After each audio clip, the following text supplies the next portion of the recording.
Welcome to this edition of the Purity Post. My name is Jonathan Darty, and I'm the director of Be Broken Ministries, a national outreach whose mission is healing sexual brokenness by God's grace, one story at a time. Ephesians chapter 5, verse 3 says, "But among you there must not even be a hint of sexual immorality, or of any kind of impurity, or of greed, because these are improper for God's holy people." I lived my adolescent years and most of my young adult life with a minimum required attitude. What was the minimum I could do to get by in life, be it school, career, relationships, whatever? And I would always hover just above the line of mediocrity, convincing myself such a life was good enough. But I've come to discover that God doesn't save us for a good enough life. He invites us to live an abundant life. And that kind of life doesn't hang around at the line of mediocrity. Many Christians in our modern world live in fear of being labeled radical, which is exactly what Satan wants. After all, radical or set apart is precisely what God's people are called to be. But we try to live our lives on the shoreline, not making enough waves for people to take notice. Oh, we'll give money to our church or volunteer at a soup kitchen once a year, but don't expect us to start a house church in our neighborhood or tell our neighbors in no uncertain terms our devotion to Jesus, or challenge our pastor to take on topics like porn or homosexuality. That's too radical. When it comes to purity, the church is unfortunately often far away from radical.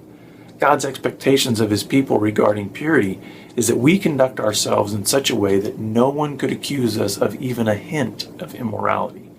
Sadly, we could easily be accused of much more.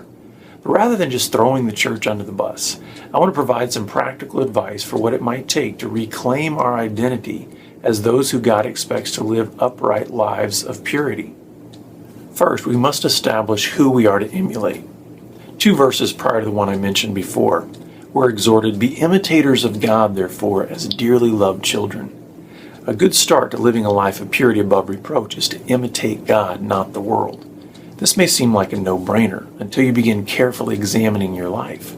Are your entertainment choices imitating God? What clothing do you wear and why? How you speak to friends, family, and coworkers, is it God imitating? In essence, are you a mirror to others of God, reflecting his character and desires? It's convicting, but purity must be born of God if it is to truly be pure. Second, we must realize that purity goes beyond simply sexuality and behaving right. Notice in Ephesians 5:3 it also states, "or of any kind of impurity." We must not have even a hint of any kind of impurity. That certainly broadens the scope to cover every aspect of our lives. Are you pure in how you steward your body, the kinds of foods you eat? Are you pure in your work, no cutting corners or lying about work you didn't do? Are you pure in your parenting, teaching, or disciplining? I'm beginning to think that God expects us to be radical in how we live our entire lives, not just how we manage our sexuality.